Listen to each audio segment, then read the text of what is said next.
গবেষণা কেন্দ্র বলে একটা গবেষণা কেন্দ্র আছে, বঙ্কিমকে নিয়ে বিভিন্নভাবে আমাদের পশ্চিমবঙ্গ সরকার বিভিন্ন কাজ করেছে।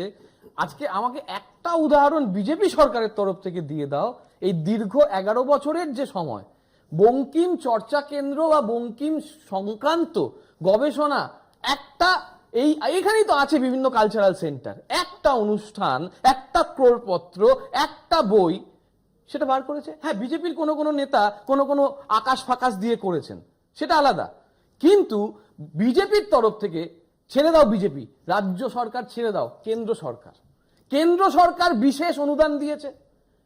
গবেষণা কেন্দ্র আছে তো, কোথায় গবেষণা কেন্দ্র কাজে মানে বিশেষ অনুদান কোথায়? নিয়ে সেমিনার, এই তো IKS করে এরা, জানো তো, ইন্ডিয়ান নলেজ সিস্টেম। সেই ইন্ডিয়ান নলেজ সিস্টেমটাই সরকার এনেছে বিশেষভাবে, যে আমাদের ট্র্যাডিশনকে ফিরিয়ে আনতে হবে। কই বঙ্কিমচন্দ্রের প্রকৃত চর্চা সেই ইন্ডিয়ান নলেজ ট্র্যাডিশনে কোথায় কোথায়? দিল্লিতে থেকে বাদ দিয়ে দিচ্ছে উল্টে। দিল্লি বিশ্ববিদ্যালয় থেকে ইন্ডিয়ান নলেজ সিস্টেমের যারা একটা সিকিউলার পার্সপেক্টিভ তৈরি করেছিলেন, একটা সর্বধর্ম সমন্বয়, একটা বহুত্ববাদী চিন্তা চেতনা, তাদেরকে তো বাদ দিয়ে দিয়েছেন। আর আমরা এই বাংলার মাটি বাংলার জলের সঙ্গে জাতীয় সঙ্গীতকে সমান সম্মান দিয়েছি। শঙ্কু